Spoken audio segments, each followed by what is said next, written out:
Thank you. My name is John Carr, and I'm director of the Initiative on Catholic Social Thought and Public Life.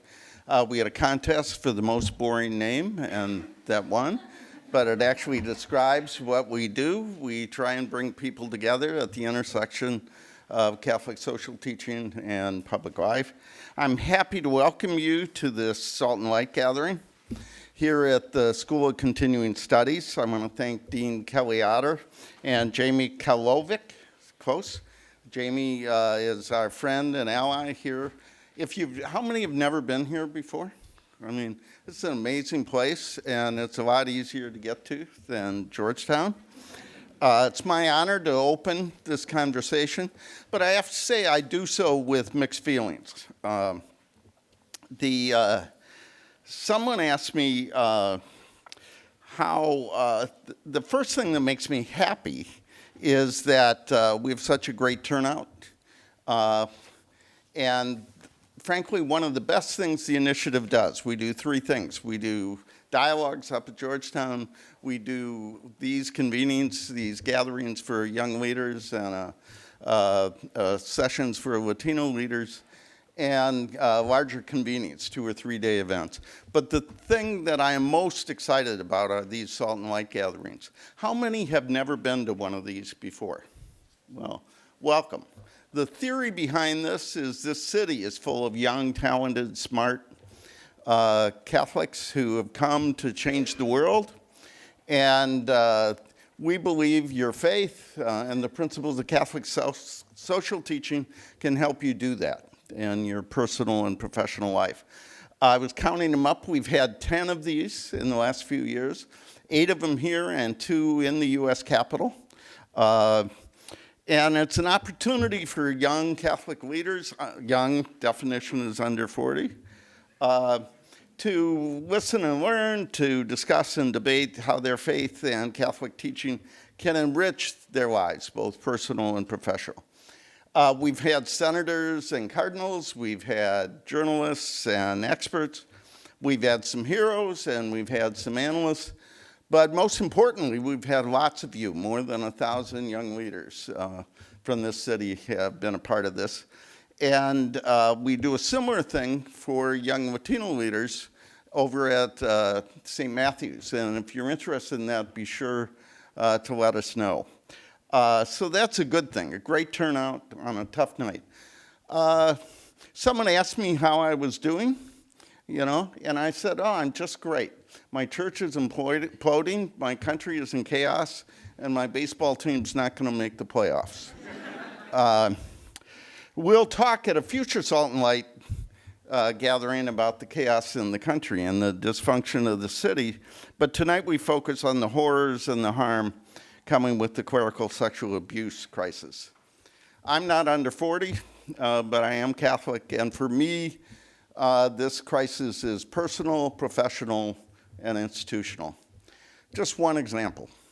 At the first Salt and Light gathering at this podium, Cardinal McCarrick opened it. Cardinal McCarrick was a friend, is an ally, is not a cardinal anymore. But when he resigned, I got a call from the Washington Post, one of Elizabeth's colleagues, and I said, it's too raw, it's too close, I don't want to say anything. And then they wrote a tweet that said they'd called a lot of people and no one would go on the record. And I felt, because Cardinal McCarrick was a friend and ally, I ought to say something. So I went to Mass, and instead of listening to the homily, I came up with my 3 sentences, which were, as a father, I was appalled and angry. As a Catholic, I was embarrassed and felt betrayed. And as a friend of Cardinal McCarrick's, I was devastated by what his behavior had meant to those he abused and their families in the church. I'm just one person in a full room. We've all been touched by this crisis, some very directly, others more distantly. I think younger people have a special sort of sense of what's gone wrong because you have not gotten used to some of these reports. So I'm happy to be here, but I'm sad about what brings us here together. The other thing that makes me happy about being here is Kim Daniels is going to be our moderator tonight. Kim has joined the initiative 2 weeks ago. Someday she'll have a parking spot at Georgetown. It's easier to get an honorary degree than a good parking spot at Georgetown. She is the new associate director of the initiative, and she is the leader of our outreach to young leaders, so Salt and Light and Latino, and she'll help with lots of other things. She brings outstanding credentials. She's a graduate of Princeton. She's a graduate of the University of Chicago Law School. She's done a lot of work around religious freedom, pro-life. She's helped explain Pope Francis' work on care for creation and the bishop's work on immigration. Pope Francis appointed her to the Pontifical Council on Communications.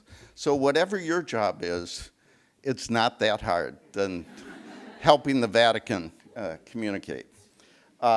She is a terrific leader, and she will be a terrific moderator. So I want to say thanks to you, thanks to our outstanding panel, and thanks to Kim. Cheers, Kim. Thanks, John. Thanks for that nice introduction.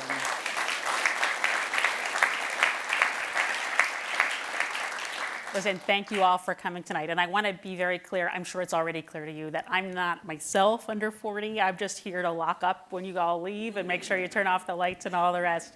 Sometimes I feel like our social media, which I'm not in charge of, indicates that. But I am very involved in what the church's conversation around these very serious issues has been, and really in the church's conversation around the full range of issues important to Catholics at the intersection of our faith and public life.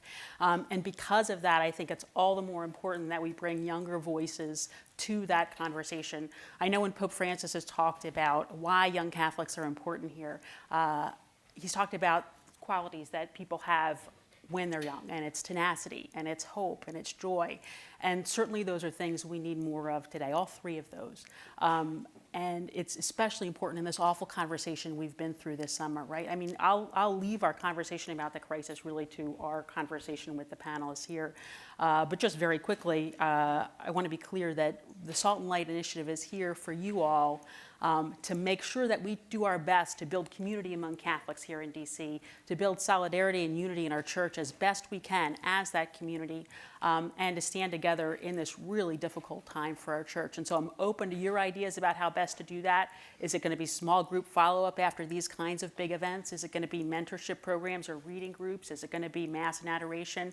I'd love to hear your ideas. kim.daniels@georgetown.edu. Please reach out to me, or I'm on Twitter as well. But my goal here with the Salt and Light Initiative this year is to build that kind of community and have it be a source of solidarity and unity, and most of all, charity. I think that's something that we need between each other these days now more than ever. I don't want to go into too much detail on the abuse crisis right now because we're going to get into that in a second, but I have to say we all recognize what an awful summer it's been. I mean, I've just felt so much anger and frustration. I think for those of us here in this room, if you're here, you know, your faith is important to you. And if your faith is important to you, and if you've been doing this kind of work or involved in it in any way, I think it hits us more than anyone. You know, we said never again a long time ago, and then we said it again, and then we said it again, and now we're trying to say it again, and how can we get there? We all disagree about a lot of different things. I think there's much to discuss in this crisis, and we'll get there. But I do think there are things we agree on, right? And that's putting survivors first, healing and justice for survivors. It's real accountability for bishops, and trying to find some way to get there. It's a renewed call to holiness and mission. And it's a reform of the clerical culture so that this never happens again. And that means getting at the truth and establishing the credibility of all sorts of allegations that are going around and all the rest. But it's justice, it's healing, and it's accountability. Let's get into our conversation right now, and I want to do a very quick introduction of everybody here. I think you're probably familiar with them. To my immediate left is Joshua McElwee. He is an award-winning reporter who covers the Vatican, lives in Rome. I wish we could all be so lucky. He works for the National Catholic Reporter, and his latest book is called the Pope Francis, latest only, I'm not sure. Pope Francis Lexicon, which is really a great resource. Love it. I dip into it all the time. It includes an essay by Liz Brunig. That's right. Liz is an opinion columnist at the Washington Post and editor as well. She is a young mom. She's written very powerfully about this crisis and about her faith in general. She also has an academic background in theology. To her left is Eve Tushnet, who is a well-known author and speaker, as I hope you all know. And if you don't, you really need to read what Eve writes, because she's just a powerful writer. She's an editor for our purposes here tonight. Two things made me think that we really should have Eve as part of this conversation. The first is that she edited a great book. Eve, tell me the title of your book so I don't mess it up exactly. Christ's Body, Christ's Wounds, Staying Catholic When You've Been Hurt in the Church. And it's the great thing about it is, please take a look at it and order it. The great thing about it collects essays from people who've been wounded in the church from sexual abuse, but from other reasons as well. Just a wonderful collection of writings. Essay's not really the right term. There are a bunch of different kinds of writing in there, but really important to check it out. Eve was also a signatory for an open letter from young Catholics, which was posted at First Things right earlier in this crisis, early in this period we've been in. I think it was a very powerful statement. I'm looking forward to hearing her perspective on that. Finally, last but not least, Jonathan Lewis, who I hope you all know well. He is the Associate Director for Pastoral Ministry. Did I get that right? Close.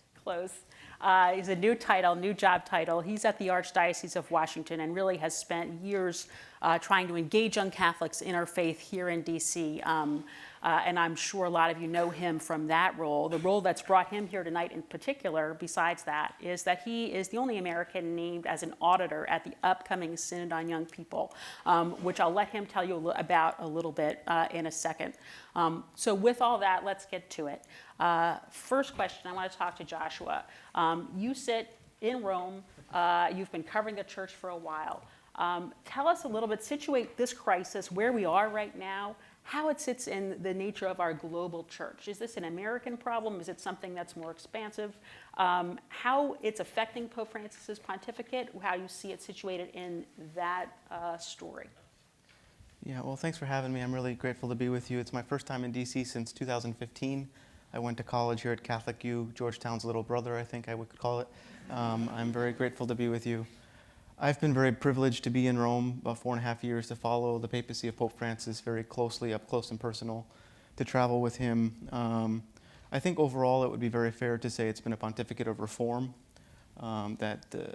from the very beginning, from people in the room that elected him have said that he was focused immediately on reform. The big speech that he gave that convinced the cardinals to elect him was that Christ is at the door knocking for us to let him out. And I think at the great kind of overarching level, the reform is really in vision and back to basics Christianity. Things that are now part of the lexicon that we didn't have before, like smell of the sheep bishops, or going to the peripheries, or any other number of things, or the Church of Mercy, or the Church as a field hospital. And so all of these things that are new to this Pope from 5 years old. And behind that also is reform of structures. He's been focused on reforming the Vatican structures, reforming kind of the Church's central command. Some of it's quite boring, consolidating offices, talking about making sure that the financial entities in the Vatican are following international standards, and also consolidating offices on peace, justice, and migration issues, which led to the encyclical in 2015, Laudato Si', which embraced the scientific consensus on climate change. So kind of a lot of movements of reform. But I think where we're at in the papacy now, 4.5 years in, is at a moment of make or break for the Pope. I think that we are at the most precarious moment of his papacy. I think it's being forced upon him a bit by reality on the ground here in the United States and in many other countries. He has tried to confront the clergy sexual abuse crisis throughout the papacy. He created the first of its kind papal commission to advise him on clergy sexual abuse. He strengthened zero tolerance rules for clergy who abuse, that they'll be removed from the priesthood, they'll be reported to authorities. But there's lots of questions about where he's going now and what he's going to do. I've been covering very closely the Pontifical Commission for the Protection of Minors, which is this group he put in place to advise him. It certainly looks like it's not a very effective group. There's lots of questions about whether the Pope is following its recommendations, particularly a recommendation to have some sort of tribunal in Rome to judge bishops when they mishandle clergy. I know that might be an issue here in Washington people are interested in. And the person I listen to most on this issue is an Irish abuse survivor named Marie Collins, who was a member of the Abuse Commission, resigned in March 2017, citing really serious frustration with the slowness of reform and the fact that, from her experience, Vatican officials were not putting in place not only what the group had recommended, but what the Pope had approved to be put in place. And now I think we're looking at this moment. The Pope has just called all of the presidents of national bishops' conferences to Rome in February, first of its kind meeting. It'll be 130 some presidents of bishops' conferences in Rome to address the issue of clergy sexual abuse. And I think we're in a bit of a waiting moment to see exactly what he's going to do, what he's going to ask these bishops to do, if he's going to give them marching orders and tell them how to handle themselves, how to handle their local churches around the world, and then also what will happen with accountability. I think that since 2002, with the abuse crisis here, has always been the leftover part. What happens to bishops or superiors or people in positions of power in the church when they don't report clergy who are abusing? And I think it's the cry of survivors, it's the cry of those who have followed the church closely, and the Pope hasn't had a good answer. I was with him on the plane back from Ireland end of the last month, and he was asked why he didn't put in place the recommendation for that commission, that tribunal to hold bishops accountable. He told us it wasn't viable, but he didn't explain why. He said instead they're doing case-by-case tribunals to judge bishops, but I don't understand what that is. And another issue for me is that there's not transparency. He's told us that bishops are being judged, but there's no process for us to know who is being judged, what's being accused. And it's weird for me that the people of God would not be informed about an issue like that. So I think we're seeing a papacy of reform 5 years in, a lot of changes, a lot of signs of hope, but also now a moment of really an inflection point where I think the Pope has an opportunity to address this crisis, to do something new, take action, or leave many of us wondering what has happened and how did we not address this head on. That's great, and I think it leaves us with the question that many of us have, right? I mean, young people have real disaffiliation from all institutions right now, and the church more so than many. Liz, you've written a lot about the loss of trust among young people and about why this disaffiliation, why this loss of trust and betrayal has happened. Do you see any way to recover it, for the church to recover that trust? Do you see, what steps would Pope Francis have to take? What steps would the church have to take? What steps would we have to take as faithful lay Catholics to regain that trust? Yeah, so actually when I started, when all of this started happening, I guess when the McCarrick news came out is when I kind of got pulled off my regular beat. It's sort of an odd thing for an opinion writer to get pulled into, is reporting on this. But for the last 3 years, I've been reporting a sexual assault case out of Texas. And you would know that because it's not going to be published until Wednesday, but it's an 8,000, 9,000 word investigative piece. So I actually do have quite a bit of competency in investigative reporting in sexual assault cases. So that was wrapping up, and right about as this was starting to happen. So I sort of turned my attention from that and my usual opinion writing on politics and so on, and said, well, let's look into it. Let's see what's going on the ground here. And as soon as I started talking to just typical journalistic procedure, people who were around McCarrick, people who were part of his networks, it was the most transparently corrupt, obviously coordinated cover-up. A gang rape in Texas was much easier to crack. I mean, obviously, right, because it's not part of a system. But that was shocking, right? I'm a convert, so I chose this. I can't just say, oh, well, my parents baptized me into it. So that sort of incensed me, and that's why I really dove into it. And the deeper you get, the worse it is. And I'm really mad. I'm really upset. I think it's much worse than anybody knows at this point. I think it's much worse than has been publicized. I think there's a lot more that's going to come out. just from the Washington area. I can't even speak for the rest of the United States. I assume if they're anywhere as bad as the Washington area, it's going to be really, really bad. Obviously, Pennsylvania was really bad. I think that the best thing that the church authorities could do right now to have any hope of regaining trust is to sacrifice themselves, right? It's a religion that's built on radical self-sacrifice. They need to turn over documents and start resigning. They know what they have done. There are priests in the Archdiocese of Washington right now who know what they have done, and they need to go ahead, confess in public to what they have done, and step down. If they make journalists and lay people dig it up, publish it, and force them out, that's going to only damage the faith of the lay faithful even more than it already has been damaged, right? Because it's going to prove that no matter how bad things get and how much of an opening and an opportunity we give them to reconcile themselves to us and step away gracefully, they're going to go kicking and screaming. And so if they force investigative reporters and the lay faithful in general to dig and dig and dig and dig and pull teeth and get victims on the record and hire lawyers and go through the whole rigmarole, go through canonical trials, civil trials, and so forth to kick them out, I think that you're looking at the total collapse of the American ecclesial establishment.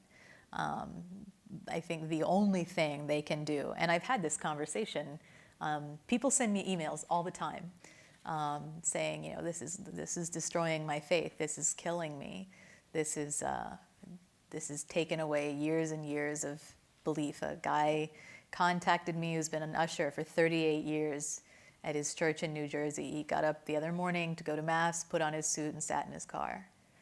And I print these out, and I take them with me.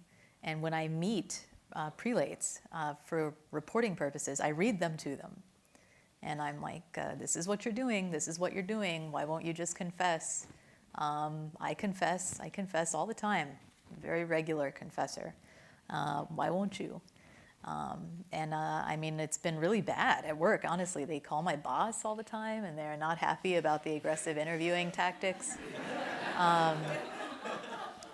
But I mean, it's not apologizing, right? I mean, that's absolutely that's completely within the bounds. I'm just posing questions, and secondly, I think that really is the only possibility of them rescuing the church at this time from what they've done. The other kind of problem I see here is that we're kind of getting the other shoe from 2002. 2002, mainly about children. This half of the story is mainly about prelates and bishops, archbishops, cardinals abusing seminarians and priests in the 70s and 80s. Now that you have a glimpse of how messed up and abusive, as in a sexual capacity, seminary culture is, you can understand how the church produced so many priests who are sexual predators. That's disturbing, right? It means you have an entire system that's basically minting out people who are abused themselves and are partaking in a cycle of sexual abuse. That's super dysfunctional. And it's much worse than just kind of a bunch of sui generis predators coming out of nowhere.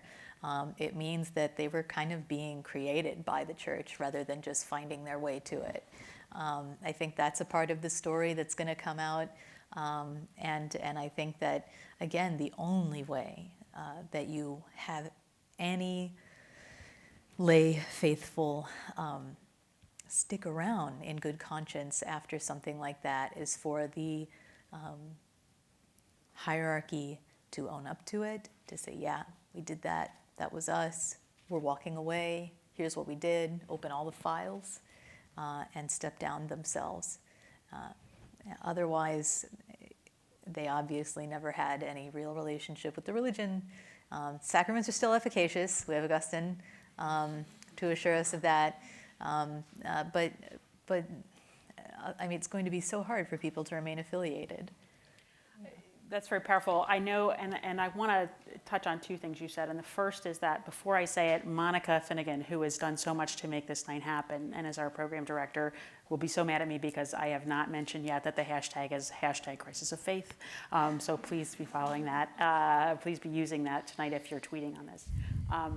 Two things that you said that struck me, and the first is that this is going to come out. I mean, the Pennsylvania Grand Jury Report was, a handful of dioceses in one state, and if you are a politically ambitious attorney general or state prosecutor or whatever, which is to say, if you are an attorney general or a state prosecutor, you'll be launching an investigation of some kind or seeing if there's an ability to do that. And so it's not a matter of if, but when. I think there are already some 9 investigations happening right now, and that changes every day. So we are at a point where we're going to have a lot of information coming at us, and it's not good. I was struck, though, in your book that you edited, Eve, by the fact that we have people who have been so hurt by the church, and they're asked, why do you stay? And they say, it's my family. I couldn't not stay. The sacraments are nourishment. How could I not go to the sacraments? What do you see as what keeps people who have been personally hurt in the pews, what keeps them coming back, and how does that affect your perspective on what we might do? Because we, of course, are the church here too. And what can we do to help keep people as part of our family of faith? Yeah, so Liz, I think both of you all have spoken more to kind of the big picture. I can only speak to really small, individual stories of struggling with and kind of reshaping their faith after being hurt in the church. And I think the thing that came up in several of the pieces for that anthology was the way that being harmed by Catholics or Catholic institutions damages your understanding of who Jesus is, because these are the people who claim to be experts on the God who is love. They're teaching you what it is to love and be loved, and who Jesus Christ is.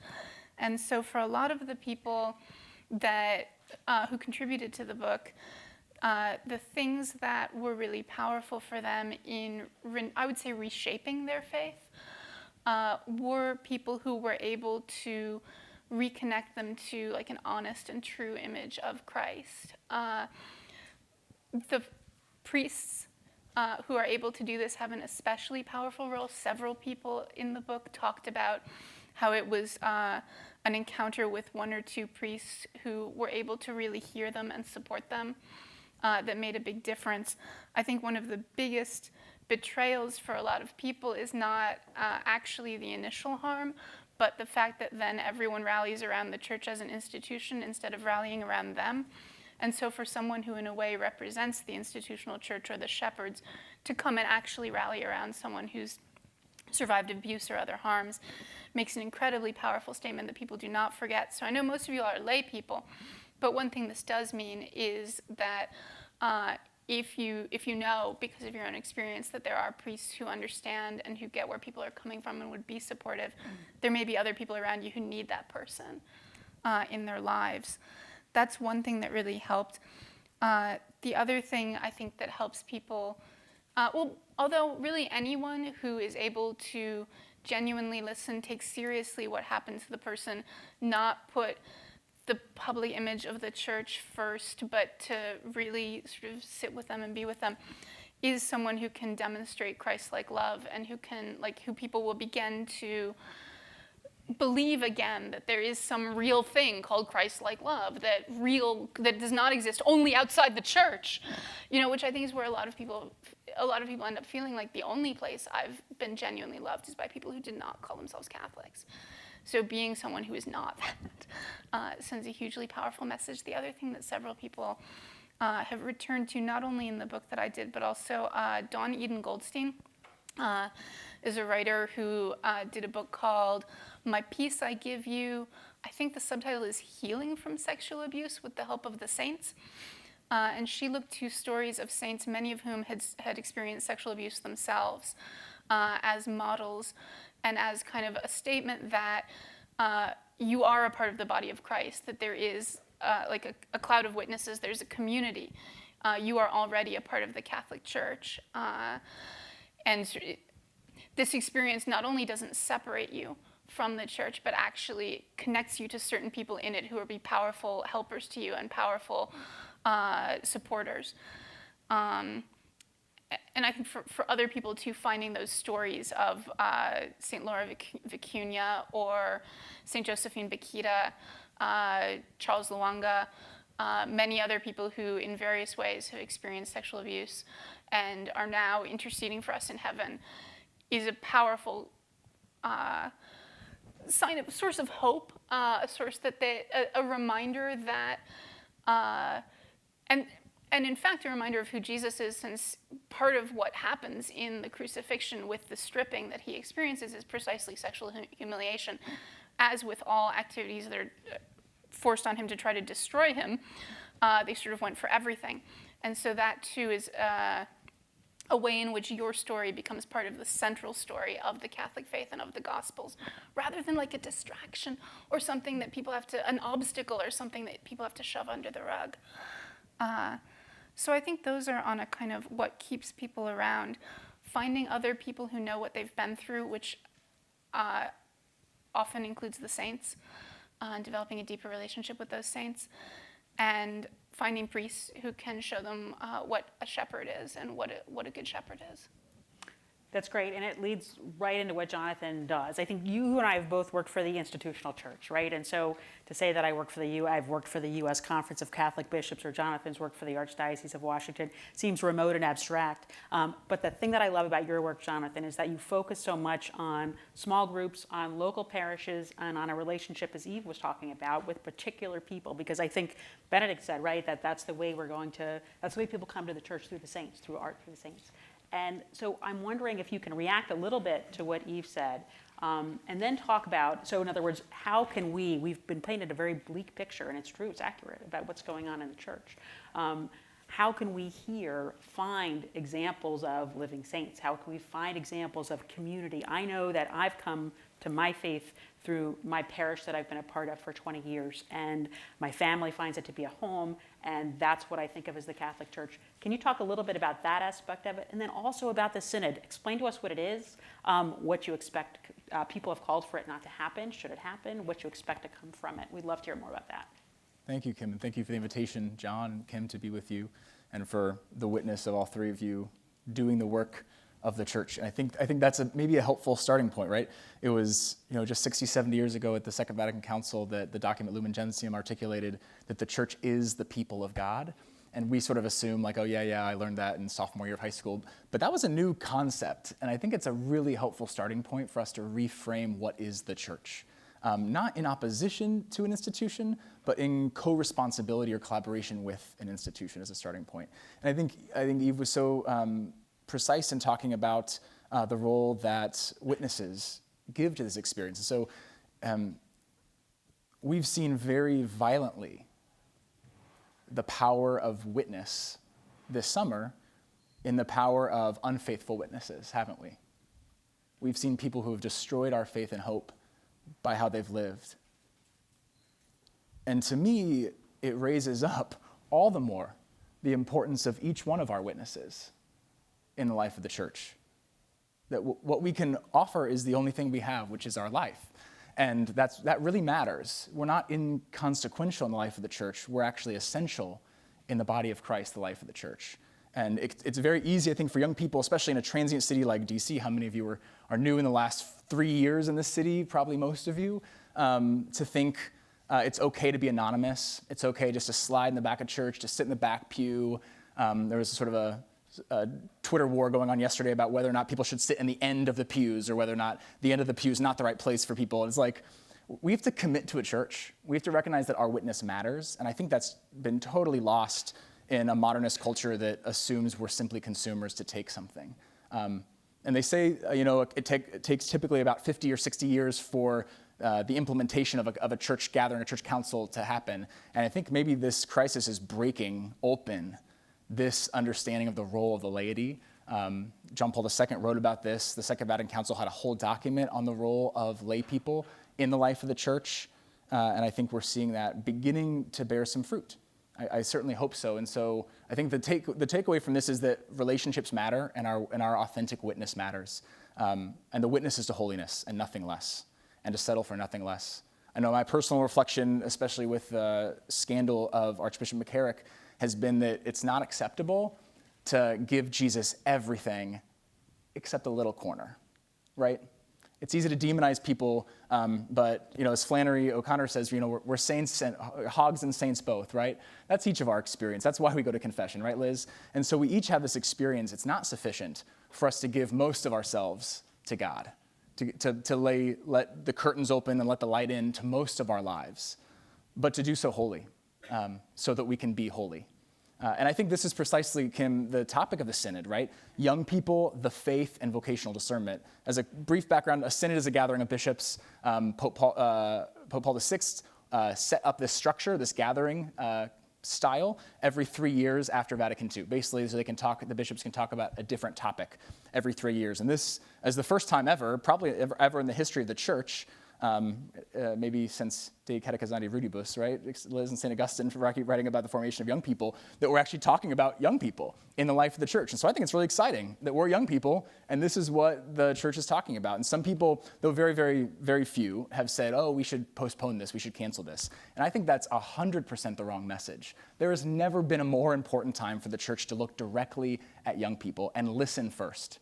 And I think that's precisely what gives this synod credibility. I don't think, and Josh can correct me being closer to the Vatican, I don't think there's ever been a synod that's listened more, maybe a church gathering, that's listened more to the experiences of people than this one.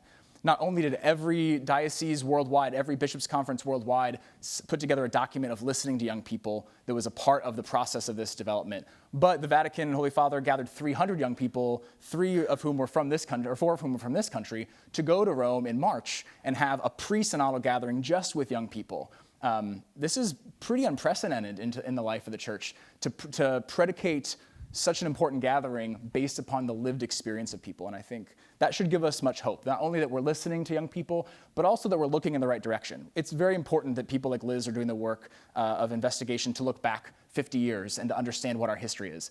But it's more important, unless you're an investigative journalist, it's more important for all of us to look ahead 50 years and say, we'll live for the next 50 years as Catholics. And what do we want that church to be about? And the answer is, I think, a church that's holy, and that requires us to get in the game. I wish all this was just 50 years ago. There's Sure. a lot more recent stuff. Sure. No, I think that's true. I mean, in other words, I think that something you hear quite a bit, right, is that this happened, this all is, taken care of in 2002. It all happened a long time ago. And there's an extent to which it's true, right, that in 2002 in the Dallas Charter, we had a variety of different reforms that were put in place that made every diocese, every church, every parish school a safer place. And I think the problem that you're pointing to, there's still abuse that goes on and all the rest. I'm not discounting that at all. But one problem, the significant problem of this crisis is twofold. And one is, as you talked about before, seminarians and older vulnerable adults. And number two, bishop accountability. And that gets to my question for all of us. And maybe we'll start with you, Liz, since you spoke up. What does a path forward look like? What does reform look like? I mean, I'm not asking what the actual diocesan tribunals how they should be constituted, although I think we all might agree they should have lay members and maybe some women on them. But having said that, what do we want from reform? And I'd love to say that in twofold. First, institutional, but also we've been talking about what we can do. How should we reform our lives? What do we need to do to help the church? What can each of us do? So let's start with you. Yeah, I've been thinking about that quite a bit. I mean, I think that, part of what's disturbing is you go into allegations or you start to put together lists of allegations. Or, you're an investigative journalist, and you're looking at allegations that have been made against one person. What you start to try to do is you start to try to make a narrative. So you start with a timeline. When did this person come to this area?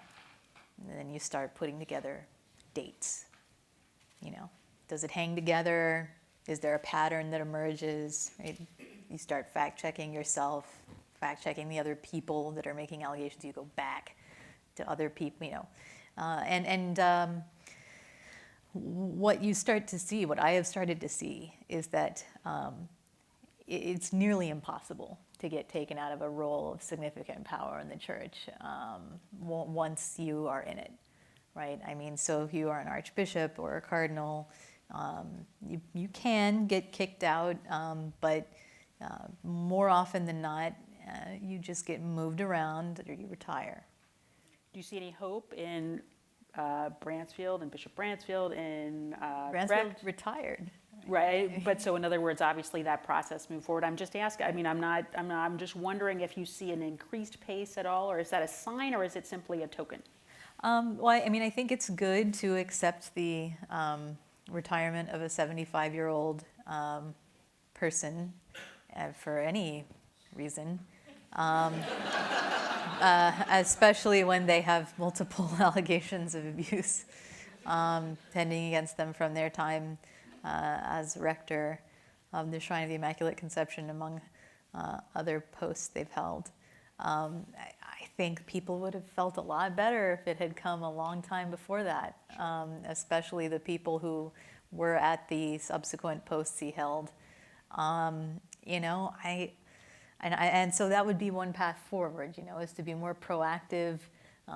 Accepting retirement is maybe a very low bar for responding to allegations of serial sexual abuse, and you might look for a more proactive response in removing people from posts where they have access to victims. No doubt. I mean, I think again we're all on the same page Yeah, about definitely. that, and it's why my question is really. You mentioned an inflection point. I mean, are we at an inflection point where people are starting to get it? And you know, the Catholic Church is 2,000, more than 2,000 years old, and moves. No one knows better than me that it moves in, you know, very slowly. Do you think this inflection point, Josh, is something that's going to see some sort of real change? And specifically at the Synod, what do you expect from that? And then at the meeting in February, the meeting of bishops in February that Pope Francis has called, head of bishops' conferences. I guess I want to make a digression first. I mean, I think there's a lot new here, but I think there's also a lot that's old. I mean, my newspaper, National Catholic Reporter, has been covering the clergy abuse crisis since 1985. We were the first national paper to cover it, and we were able to do so because we're independent. We're not owned by a bishop. We're not owned by a religious order.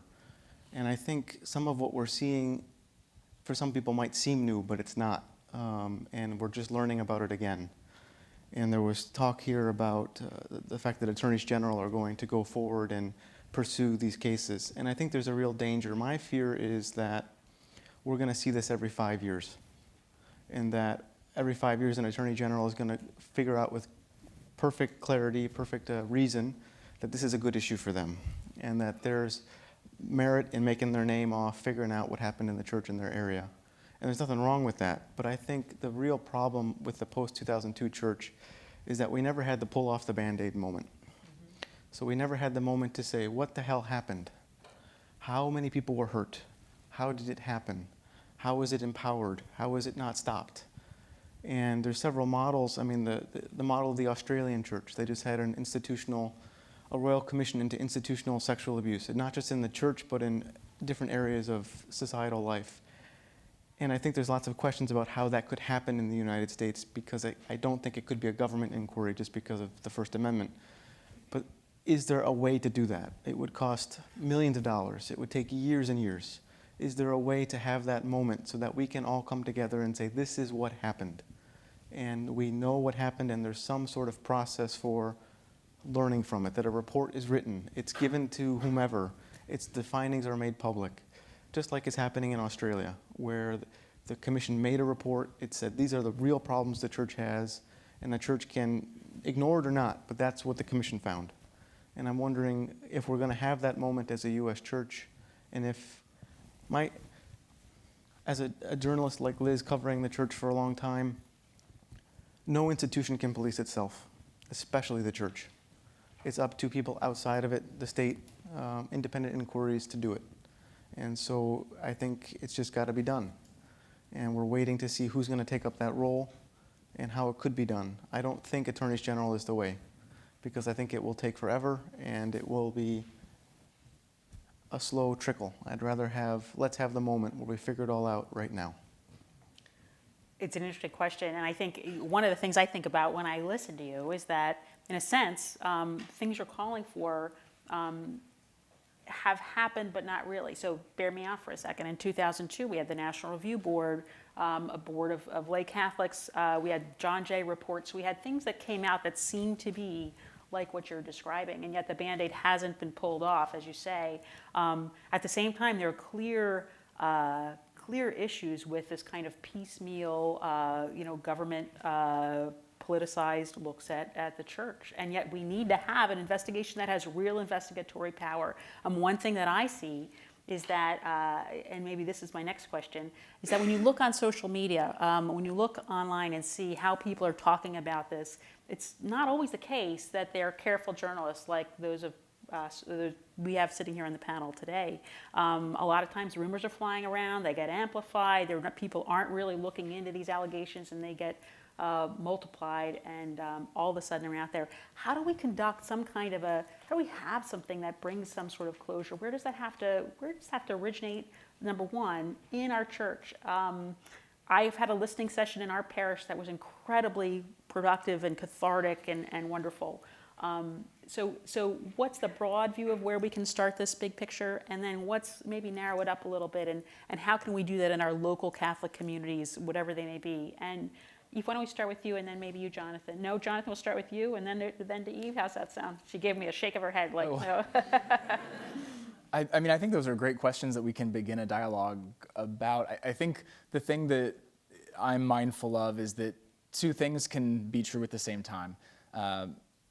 We're not doing nearly enough, and we should be way better off than we are. And we need people investigating and taking that work seriously for years and years to come. But we also can't suffer from presentism, which is recognizing or judging the past based upon contemporary standards.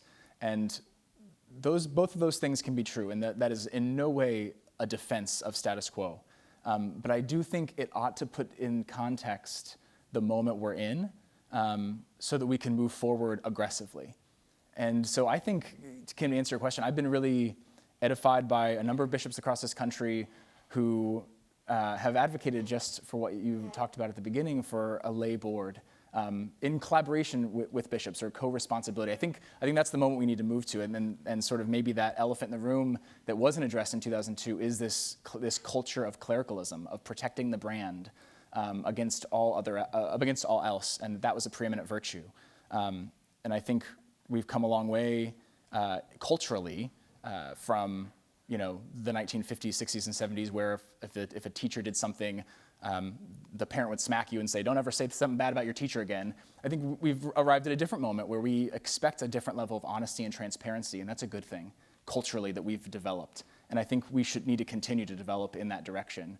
And it starts with naming that issue, that sin of clericalism, and not kicking the bishops out. There's no church without the successors of the apostles, because we walk together. And I think that word, and I want to keep saying it, is co-responsibility. It's that principle that the lay people and priests and bishops have a shared responsibility for the life of the church. And there are going to be different seasons where they're working together well, and others where they're pushing each other in the back one direction or another.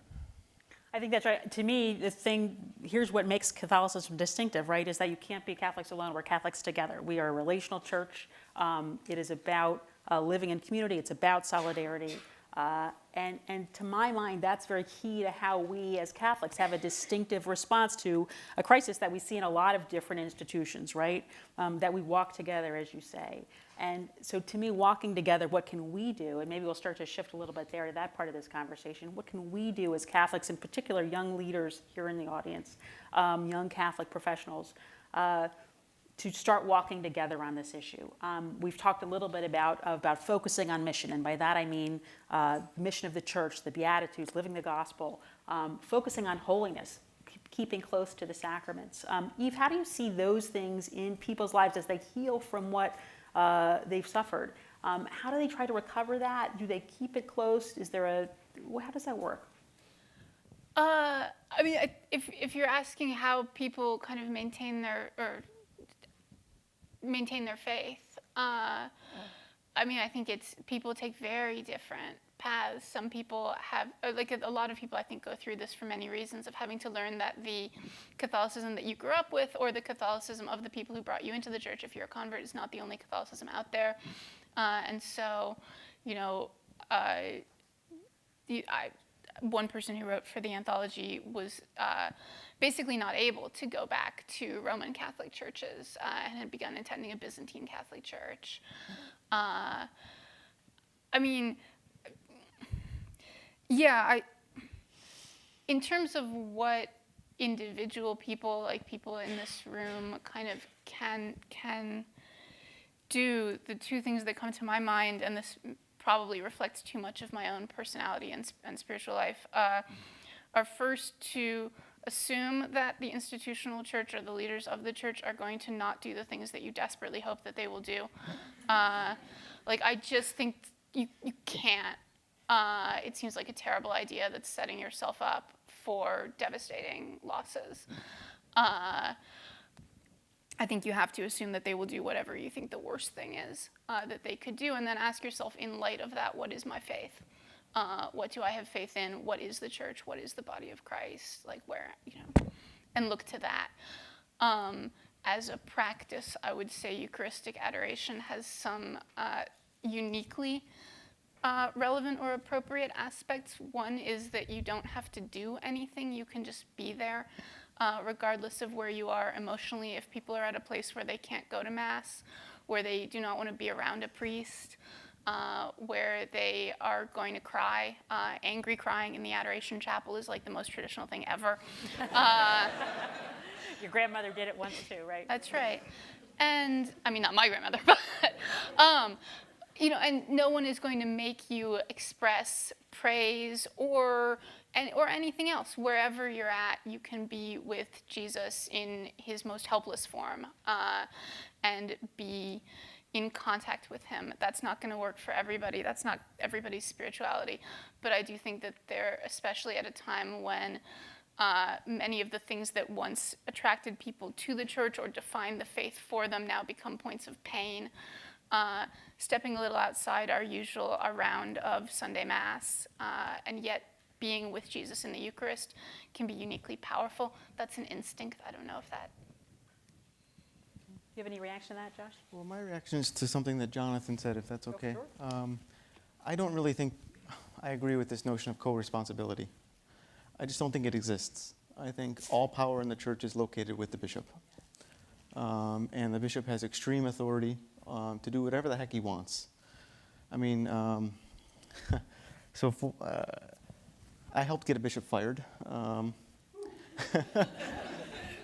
In 2012, I was reporting on the Bishop of Kansas City when I lived there, Bishop Finn. Yeah, exactly, I forgot, yeah. This bishop had kept in ministry a priest who was taking lewd photos of girls, young girls at the high school next to his church.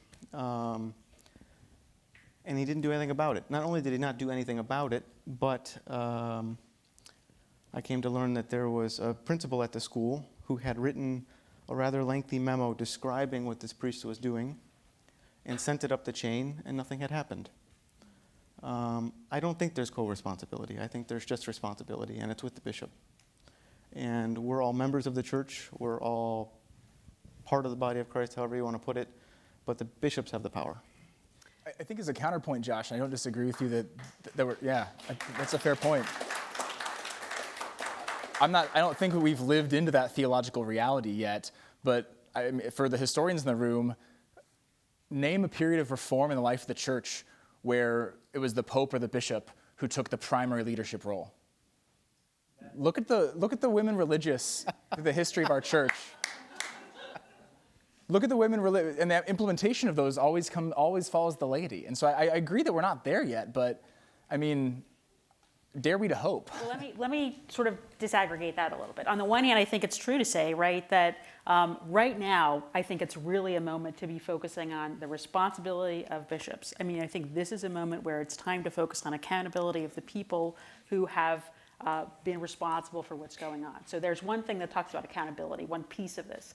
But when you talk about all power residing in bishops, to my mind, that shades a little bit too much into clericalism itself. To me, it discounts the role of certainly of women in the church, of lay witnesses, and of people who look at Sister Norma and the power that she exerts as possibly Sister Norma Pimentel, who runs Catholic Charities of the Rio Grande Valley, and who is perhaps one of the best living witnesses to what our faith looks like in action on the ground in this country today. And to me, her witness as what it means to be Catholic is a real counterpoint right now to what we've seen and what's coming out. And so I don't mean to discount the idea of bishop accountability here, because I think this is a moment, as you say, not to look at not to see what kind of penance the lady can undergo or what kind of reforms we should do, but instead to look at accountability for bishops, and that includes lay oversight and all the rest, but also to look at the power we have as laity. Is that accurate or no? Am I getting that wrong? I love to God Sister Norma, but she will never be ordained. And to have power in this church, you have to be ordained. Okay. How do you react to that, Eve? What do you think about that? I think that an enormous amount of spiritual power, if you want to use this term, resides in people who speak honestly and who speak out about the abuse that they see or that they've experienced in the church. And I will say, I think that there can be now temporal power in that as well. The spiritual power and the courage that it takes and the response to God that is called forth from people when they speak honestly and openly about what they experienced in the church is the key and most important thing. But I do think it's also true, like, I feel like I've already expressed my cynicism on the subject of bishops.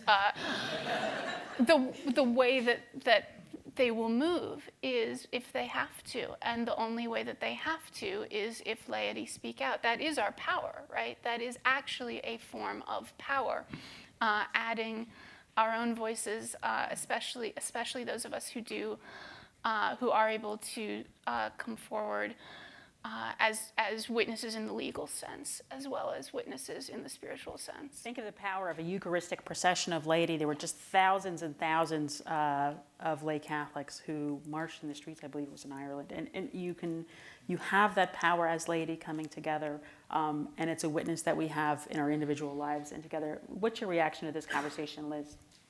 I think that there's like in this whole scandal, there's been a tendency to identify this as like an issue of authoritarianism among the bishops, I chalk it all up to clericalism, but it's actually an issue of an enormous amount of decadence and weakness in the hierarchy, right? They can't hold each other accountable. They want to lay around, live in palaces and have sex all day, just like the aristocrats of old. They definitely have quite a bit of power, and they want to abuse basically their peasantry with it, right? They have power, what they don't have is strength. They're not strong enough to follow Christ. They don't have any internal discipline. They're weak, right? That's the problem. And I think that the whining and crying, oh, well, we just need support. We need the laity. Someone sent me an email. They had written Whirl's secretary and said, why is Whirl doing what he's doing? Whirl's secretary wrote back, well, the laity really hasn't been there for Whirl.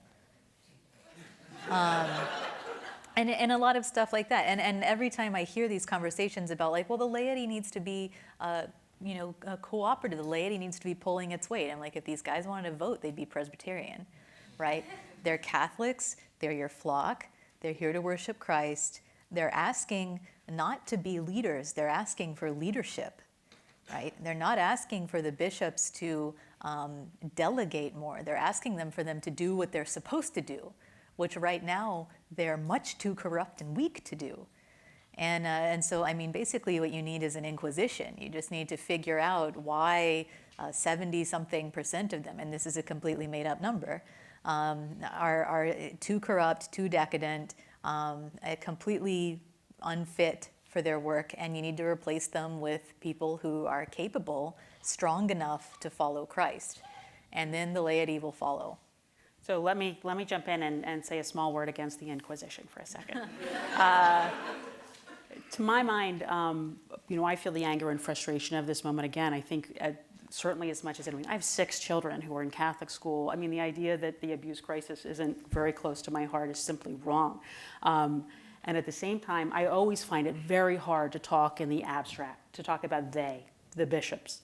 Number one, because I know so many good ones, and it's simply wrong to say that people that they think that the bishops think of people as peasants or that they're lying about in decadence. It is true. It is true that Certainly, some of them have acted in a decadent way, and certainly we need to root that out, and they need to be held accountable. But my question is, given that this is the vehicle for our faith, the vehicle for the sacraments, the vehicle that we can come together, how, if we're here and we are the church and we're staying, how do we take that and how do we support each other as we move forward? If you think of everybody in this room as a young Catholic who wants to do their best to support survivors, who wants to do their best to support the people the church serves in Catholic hospitals and Catholic schools, at the border, through our ministries, through our many social ministries, how can we support those people and the people we serve? And why don't I go first to you, Jonathan? It's a life's question. But the first thing that strikes me is that Catholicism and all religion always is rooted in contemporary culture. And so I think Pope Francis was prophetic early on when he said, I wish for a church that was poor and for the poor. I think Liz is correct in her assessment of the role of money that leads to sin. And the scriptures say a couple things about that, if I'm not mistaken, that we could probably pay a bit more attention to. And I think we have to begin to shine a light on the culture because the church is responding to that. I mean, look no further than the polarization of the bishops in the United States of America. There are many, not all, many are simply reflecting polarizing lines. And Kim, you co-hosted a conference by the Initiative in June I was able to participate in on just this topic, that the polarization present in the life of our church is a sin, but it's not coming from nowhere. It's coming from the world in which we live, especially a city in which we live. And so somehow we have to start talking about the evangelization of culture, the transformation of culture, because the church will respond to that. Now, that's not to say that this is a particularly American fix. This is true, I think, worldwide. And I welcome any and all efforts to make the church more and more holy in a holy poverty. I think, withholding money from the church is a separate conversation, but certainly an active one that's been had. But I think we have to start with the evangelization of culture. And no one is a bigger culture maker than young people, young lay people. And so I think it's an examination of conscience for us. Are we going to continue along an assembly line of modernism that just proposes, this is what you're going to do? We have way fewer choices than we think we do. We're being pushed in a particular direction, and the church is being dragged along with it. And I think that's a starting point. And I think what you're saying, right, is that when you talk about an assembly line of modernism, I think of our consumer culture, and we are picking our faith. So many people pick their faith as to, is it another consumer product, right? And so when it becomes unsatisfying, when we see that there is sin in our church, among our leaders, it is tempting either to leave our faith, to disaffiliate completely, or to choose another, or what have you. And to my mind, the real question for all of us, for young leaders, for all of us in the church, is how do we root ourselves? How do we stay rooted? That's one of the great things about our faith, is that it's rooted in place and rooted in communities. And again, I find that my parish is the place I've learned the most about what it means to live out a Catholic faith, on bringing meals to people, having meals brought to me, showing up when my kids are tired and cranky at Mass, having there be the, right after carpool, having a holy hour and all the rest. And I think that's the warp and woof of daily life for so many Catholics, and it's just life-giving. Do you guys find that in your lives as Catholics? And let's have one last go around, and then we'll open it up to questions. What nourishes you in your life as a Catholic? How do you bring that to your professional life? And where do you see that going forward? I don't really think about this, so it's hard for me to answer. Basically, being Catholic kind of stinks. I mean, it is who I am. I mean, there's no. To me, it's not. I've never really thought about why I'm Catholic or why I'm leaving. I was born that way.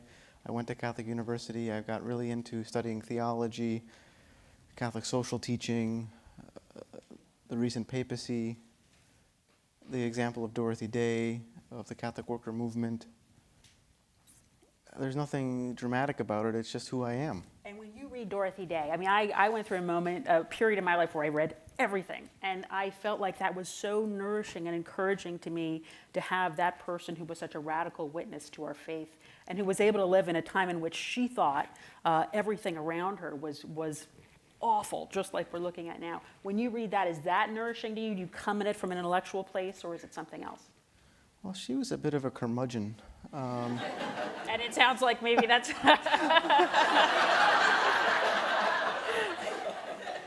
I think it's in the community, as she decided in the end. It's in the community, and it's in living together the faith and living together with your community and experiencing what the Pope calls the joy of the gospel. Joy of the gospel. Yeah. How about you, Liz? Do you find the joy of the gospel somewhere in your daily life? Yeah, I mean, I know I sound really mad, but and I am. I mean, so here's like a parallel. My husband got himself fired for tweeting one time.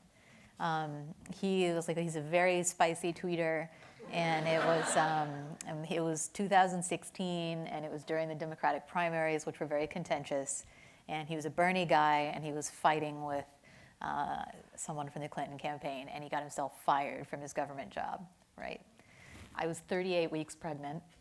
If you've never been pregnant before, that is 2 weeks from D-Day. So I get home, he's home, shouldn't be home yet. I'm like, what have you done? He's like, I got fired for that tweet that you saw. If you want, you can divorce me. And I was like, no, it's worse than that. I'm staying married to you. And it's going to be hell for you until you sort this situation out. And it's similarly, I feel the exact same way about the church, right? This is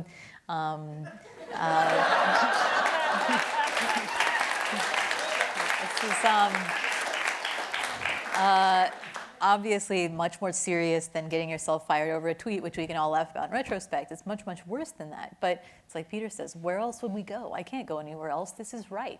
This is the truth. This is the one holy apostolic church. I can't go anywhere else. So I'm trapped in a church where a lot of things are going seriously wrong. I'm not unhappy to be here. I'm unhappy about what's being done here, right? And so the one thing I can do, since I have to be here, is throw a fit about it, right? And I mean, I think that's what the laity can do. That's what's within our power to do. I'm not going anywhere. I wouldn't dream of it, right? I'm holding a little silence watching party so we can all enjoy the martyrdom narrative, right? And the point is, we're not going anywhere. It would be so much better for the corrupt hierarchy if we would walk away. I'm not going anywhere. I'm staying, and I'm going to continue to be furious and to report. And I think that the laity, and especially young people, should do the exact same thing. Be close to your seminarians, be close to the young priests that are around you, people who are in formation, listen to them, be very loud about what they're saying, and don't give up, and don't pipe down, right? You know what you're supposed to be doing. You have the strength to follow Christ. And it's absolutely within your rights to expect the same thing of your clergy. It's not too much to ask. I have to say, that's great. I was once speaking on a panel, and the woman I was with was just actually me and another woman. And in the middle of our conversation, which got very serious, she said, "When you marry your husband, you marry your cross." And I was like, I immediately, after I got up, I was like, guess what, hon? Yeah, I married you, look at my cross. But I think that it's important. I think one of the important things here is that, of course, our faith is one where we come to know love through a path of suffering. That is the center of our faith. And if we stay in this path of suffering that we're on, right, we're getting closer to know what Jesus is. I know in my own life, I feel like I've grown closer to God in those periods of times when I've had to undergo suffering. And Eve, I think that's part of the book that you wrote, right? And do you feel like, that you edited, and do you feel like if you had to say one thing to folks here in the audience about why they should stay, what do you say? If that's the question you're asking, I'm not sure that answering it is really the right thing for someone to do. If your question is honestly, why should I stay?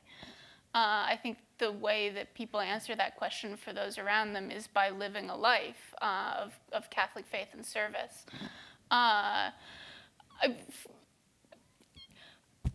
for me, like, somewhat similar to what Liz was saying. I mean, I love being Catholic. I know that's a weird thing to say. I love the Bride of Christ. I fell in love with her. I'm still there. I'm grateful to be Catholic. It is obvious to me that I don't deserve it, that it is an incredible gift. What people are looking for, I think, is some understanding that you can touch Jesus most intimately, most closely, that you can be as close to his Sacred Heart as nowhere else in the Catholic Church. That is what, when people ask, where should I go? They're asking, where can I be closest to Jesus? It's as Liz and the Bible say, right? Like, I mean, I don't think I have other options for that, and that is something that you can't live without. You can't do without. That's great. Maybe we'll open it up to, I completely agree, and I feel like it's I'm so grateful for my faith. It's been such a nourishment, and I couldn't imagine going any other place. But I want to make sure that that's part of what we're doing here with these Salt and Light gatherings and with these kinds of conversations and with the follow-up to them, is saying, how can we live that faith together here in DC? Why don't we go to questions now? I'm sure there's a bunch. And Monica, I know we have who has a microphone? Maybe you could hold it up if you're here on this side. So why don't we come down to the microphones? If you have a question, come on over and we'll get started. Jonathan, while we're waiting for people to come up, if people are looking for a place to serve their church here in DC, if they're looking for a place to find community, what's a good resource?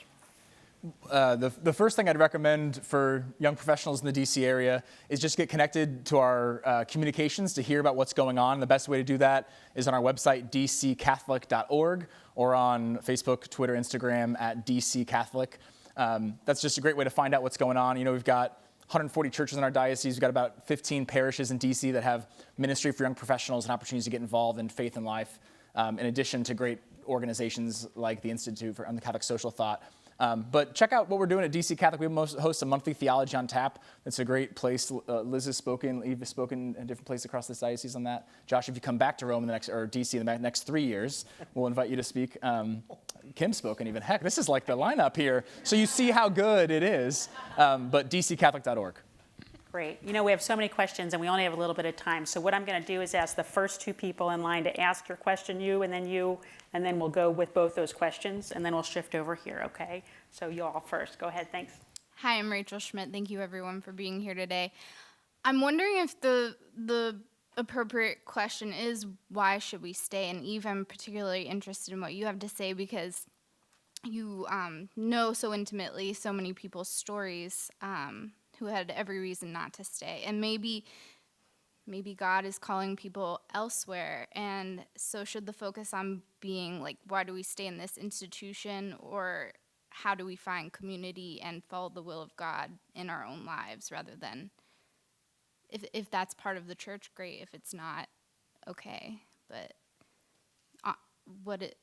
so that's my great, question. Rachel, thank you. And thanks for identifying yourself, Rachel. If you could say your name when you ask your question, if you have an affiliation, state that as well. Go right ahead. Thanks. I'm Molly Sheehan. I'm a student at the Pontifical John Paul II Institute.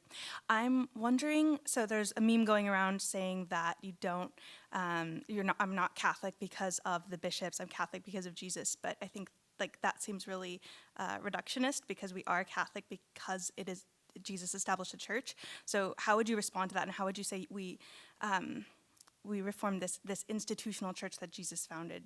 Yeah. Who wants to start? Anybody? I guess I can maybe speak to the first question. I've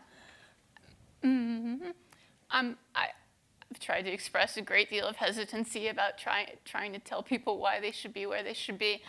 But the people in the anthology that I edited, many of them did go on a path of searching through other churches or in time away from church. They came back for a lot of reasons. Sometimes, as Kim mentioned, the particular community that they found. I think for a lot of them, and for some people, just a feeling of this is home. The kind of like, look, I am stuck with you. I'm going to fight for you. I'm not going to let other people, I'm not going to watch as my home is ravaged. For some people, that's very powerful. For other people, and I mean, this is what it is for me personally as someone who I have to say has had an extraordinarily good experience in the church. I did not edit that anthology because it had been my own experience. For me, I genuinely just believe that it is true that this is the church founded by Jesus Christ who died for us on the cross, and you should stay there because that's what it is. If I didn't believe that, it's not my home, I converted. And so I don't really, I think that is for many people, including people who did grow up in the church, people also come to a moment when it's make or break for them of what is, and this is why I was trying to focus on what is the actual way that we are closest to Jesus, who is the truth. I don't know if that's, I think the witness of the saints is a big part of what helps people to know that there's a place for them in the church, especially people who have not seen a place made for them in their local communities or in the church they grew up in. There's a kind of hope that many of the saints were people who also were themselves cast out or did not know their communities did not have a place for them until they created it. And so that, I think, for many people gives hope that they can create a place for themselves in the church as well. Anybody else? Any thoughts? I think that's such an important point that we're here because we believe it to be true. I mean, that's essential, right? Briefly on the meme question, I might just amend it to say, I'm not Catholic because of the holiness of the bishops, I'm Catholic because of the holiness of Jesus. I'm not Catholic because the bishops rose from the dead, I'm Catholic because Jesus Christ rose from the dead. Maybe adding that pieces in helps me. We believe in the resurrection, we believe in the story, we know how it ends. I think that's why we're Catholic. The bishops are good, but because they're theoretically good. Go ahead. My name is Brent Stoll. I'm a reporter with the New Orleans Advocate. I wanted to ask, when it comes to forcing a reckoning, this is sort of what Jonathan was talking about, reckoning in the church. I understand your concerns about the Attorney General, the problems with the Attorney General's investigations. And that certainly wouldn't be my first preference as a Catholic. I don't think anyone in here would prefer it to go that way. I think we all would have preferred if the U.S. Conference of Bishops had actually followed through on what they promised to do in 2002. But it does strike me that one of the things that the AGs have is the legally enforceable subpoena power to compel, at least in a lot of states, to compel disclosure of documents. Do you all personally have much faith that will happen without that kind of legally enforceable power, or have reason to, offer faith that will happen without that kind of authority? And one more question. My question is about what would happen to supposed bishops and priests that are, that if we were to have this great awakening of ousting bishops and priests that have been caught with abuse. It seems to me that there's this false sense of mercy, that we know that being a priest or a bishop is a career path and that there's nowhere to go. So that, to me, it seems that the best thing that happens is that we let them retire so that they can kind of just fade away. And kind of, what do you think would be a better path to allowing those who are accused and convicted in tribunals? What should be the path for them? Do they go to civil authorities, to prisons, or are there other ways of dealing with that factor so that there isn't so much false, maybe unnecessary, or that way mercy doesn't prevent us from doing the right thing? So 2 questions on the table, and the first is, let's say, obviously governmental officials have subpoena power, have some sort of force behind their investigation. Is that something we need, or can we put some sort of a reform in place in the church in other ways? And secondly, what do we do with folks who have been found guilty in some serious way? What should happen? What do you see as an outcome there that's just and merciful, but just? We'll start with you, Josh. So the first question, I think you need a process that can compel testimony and can compel investigation, opening of files. I don't know what that looks like. Certainly an Attorney General investigation is one way about that. My point is I would rather it be done at once, and I don't know how that's possible. And I think there needs to be an exploration of what could be possible under our understanding of the First Amendment and of U.S. law. To the second point about bishops, they should be fired. I think there's a bit of theology there about whether the Pope has the authority to fire a bishop. He does. It's at least de facto. And they just don't do it. They let the bishop resign. Even in recent instances before the age of 75, for example, with Bishop Finn or Bishop Nienstedt, they were allowed to resign, formally resign, instead of being said what happened. I think a lot of abuse survivors in particular want a full accounting of when a bishop is being removed, why, give us the reason.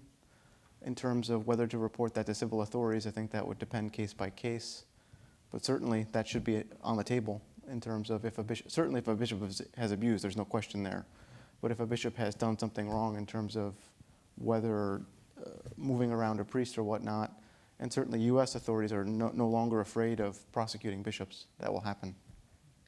And I just would add, in terms of talking about attorneys general and those sorts of investigations, I think it's also important to note that there are other tools, right? I mean, if you had, you could establish some sort of a board that would have a real audit committee that would really audit, that could audit the financial records and other records of dioceses and have the kind of supervision that you have in corporate audits and all the rest. So there's alternatives to it, but I think the question is really, how do we structure it? How do we get into the kind of granular details of that? And I want to be clear that there are people in leadership in the church who are seriously considering how do we do this well at the Bishops' Conference, at the Vatican, in other organizations. So there are people at all levels who really want this to be done well and right, and it is a hard road to get there, though. Okay, two over here, please. Dan Burns, Catholic University of America and University of Dallas. Do you trust the Roman Curia to deal with whatever problems we're dealing with in this country with our bishops?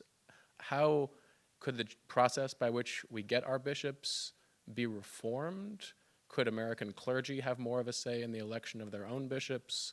Could American bishops be drawn from their own diocese rather than shuffled around with their misdeeds piling up behind them as they leave? What do you see as potential changes in the way that we get our bishops? And one more. Thanks. And if you could identify yourself, that'd be great. Sure. I'm Brandon Vaidyanathan, chair of the Sociology Department, Catholic University of America. I also have a number of questions. But I'm coming, look, from the point of view of somebody who became a Catholic in Dubai, of all places, had nothing to do with any bishops, apart from the fact that they happen to be around. And also someone who is a survivor of sexual abuse, but not from bishops or priests or Catholics. But the struggle for me really is, I mean, this crisis has not been a crisis of faith for me, but it has been a question of what does it mean that Jesus, who's founded this church and entrusted its power to people, people in the structure who can scandalize us in this way, right? What does that mean, that he gives us his power through this structure and communicates that way to a structure that's broken and in some way transmits so much evil and affects people who are not strong in their faith. And, I see people around me who are really struggling, and I don't, that's something for me that's a big challenge. And then to go to a point that Joshua and Liz sort of raised something like this, but I'm wondering, I mean, is part of the problem that the structure itself of the episcopate corrupting, in that it's the kind of system in which no matter who gets in, there's the propensity for doing evil that becomes really great. And is this a question about, that we have to really rethink what this means, that there is a structure here in place that whoever gets in has a high propensity for doing damage. But then I'm also worried about scapegoating. I mean, is McCarrick just a scapegoat? And I think of Rene Girard, and are we just sort of trying to celebrate the fact that, we're glad we're not like him and raping little boys, and is there no worse sin? I don't know. These are things that I'm troubled by, and I just wanted to toss them out for you. I think, so two important questions, and I think the first one, let's take the second one first, and that's the idea of scapegoating here. I mean, we all feel so much anger, and we're also upset by this, and it's natural, I think, to look to someone and to sort of focus that anger on one people or on a group of people, or one person, group of people. And the second, so is that what's happening now? I mean, how can we avoid that and still achieve, again, justice and mercy for survivors, healing for survivors? Secondly, what does reform look like, and given the structure that we have, and can we expect it? Does anyone want to jump in first? I can answer about the bishop's question. Great. So essentially now at the moment we have basically 2.5 paths for a bishop to be elected. The first is for the nuncio, the apostolic, the Vatican's ambassador, to recommend them. The ambassador has the job of recommending 3 possible choices for any diocese that's open. The second path is for the Congregation of Bishops, the Vatican dicastery that looks into the matter to recommend to the Pope someone to appoint. And the third path is for someone to get the Pope's ear and say, this person belongs here. And then the Pope just to decide to do that. I think the Pope has really stressed having more lay input in the process. And I don't know what that looks like actually on the ground. But I think that is pivotal, and that maybe that's something that's not happening that should be. I don't know about the issue of lay people being involved in the selection of bishops, mostly because I don't know how that would work writ large and around the entire world. I think it would work well in certain countries and not well in others. And I think that might be a consideration of what the Pope is dealing with. Liz, do you want to talk to the question of scapegoating at all, or? Yeah, I mean, I think it's very important not to get too hung up on any one particular figure. You know, McCarrick broke first, but it's certainly not just him. And it's important to look at his appointees, which is where I've moved on to in my reporting. Stay tuned. And to look at, you know, people who are in similar positions of power all over the country. You know, I'm definitely with Josh on this. I wish it were the case. You know, there have been several settlements, and especially in Southern California, sexual abuse settlements where part of what the church has had to do in settling with victims is turn over all its personnel files. And they've been put into searchable online databases, which are actually very clean and very easy to use. And you can just look through entire personnel files. So I've read tons and tons and tons of these just to try to get a sense of patterns. And I specifically wanted to read about the seminary experiences of these priests who had been abusing children, which is interesting stuff. But I think that it would be fantastic if every parish in the country would just do that voluntarily. Just go ahead and dump them online, man. Put them on Document Cloud. It's going to hurt. There's going to be an adjustment. But at least you won't have to bite your nails as every AG in the country does it one state at a time. And as you say, some are online. Right. And it's going to happen. It's going to happen one by one. But if you did it that way, you would be able to take credit for taking responsibility. And then you wouldn't have to worry about this issue of scapegoating, right, of hyper-focus, and you would leave every parish to deal with its own shock and its own dismay and its own grief, right? You wouldn't have this issue of sort of national hyper-focus on individual figures. Someone told me recently they were in Southern California and heard the world announced from a Los Angeles pulpit. I was like, it's none of their beeswax.